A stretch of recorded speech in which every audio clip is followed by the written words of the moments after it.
नमस्कार। जी हाँ, आज हम जानेंगे और आपको बताना चाहेंगे कि एक सैनिक की पत्नी के अधिकार क्या-क्या होते हैं।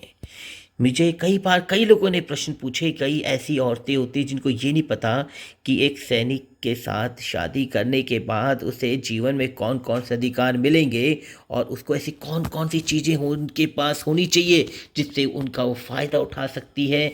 मतलब उसके सरकारी मतलब एक तरह से फ़ौज की नौकरी पर जो उसका पति है या उस पर जो सुविधाएँ उसको मिल रही है, उस सुविधाओं को पाने के लिए उसके पास क्या-क्या चीज़ होनी चाहिए।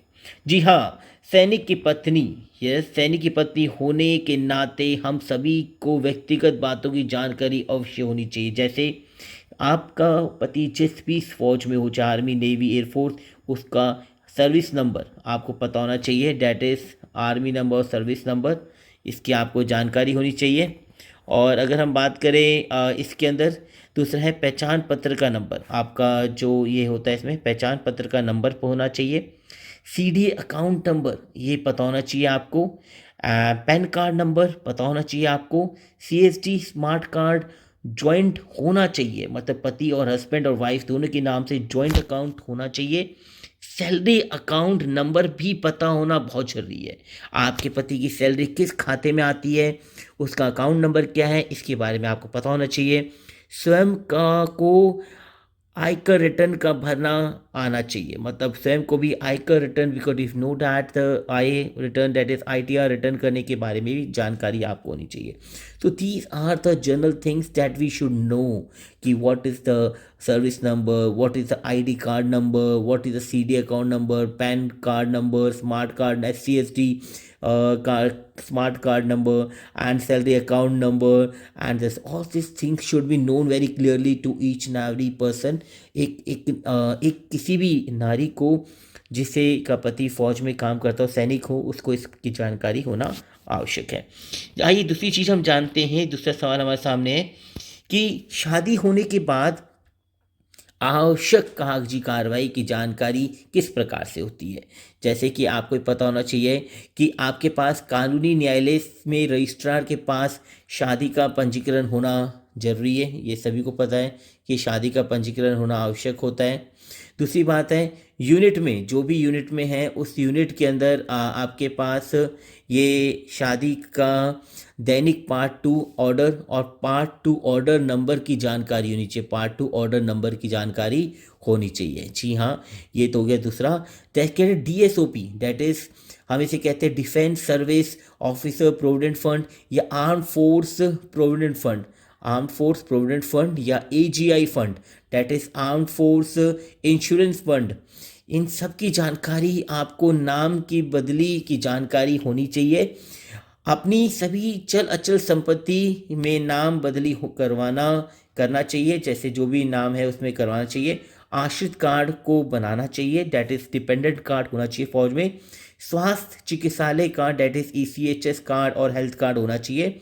जॉइंट अकाउंट खाता खुलवाएं, जितने भी सैनिक हैं उनको अपनी पत्नियों का के साथ जॉइंट अकाउंट खुलवाना चाहिए। और पति के सिंगल बैंक अकाउंट की बदली करना आवश्यक है, ये बहुत ज़रूरी है। अगर सिंगल अकाउंट है तो उसे बदलवा कर जॉइंट अकाउंट खुलवाना आवश्यक है।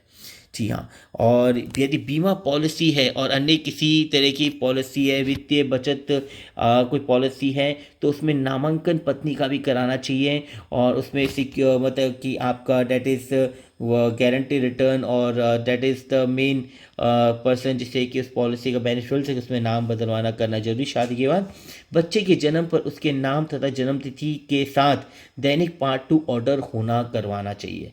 ये बहुत ज़रूरी बात है जो आपको बतानी चाहिए कि दैनिक पार्ट टू ऑर्डर करना चाहिए। राशन स्केल के बारे में आवश्यक जानकारी आपको होनी चाहिए, बहुत ज़रूरी आवश्यक जानकारी होनी चाहिए। और इसके बाद तीसरा क्वेश्चन जो हमारे सामने कई बार पूछा गया है कि एक सेवानिवृत्त के पास कौन कौन से वित्तीय अधिकार होते हैं, उस वित्तीय अधिकार के बारे में बात करें। कि पहले तो सबसे पहले जो सुविधा मिलती है उस सुविधा की हम बात करें तो वो है निःशुल्क चिकित्सा सुविधा, जो उनको मिलती है उसका लाभ उठाना चाहिए, मतलब जो हेल्थ फैसिलिटी उन्हें मिली है उसका पूरा फ़ायदा उठाएं। दूसरी बात है, दो बच्चों के लिए 12वीं की शिक्षा, दो बच्चों के लिए 12वीं की कक्षा तक 2500 प्रति माह बच्चों की शिक्षा भत्ता का लाभ उठाना चाहिए।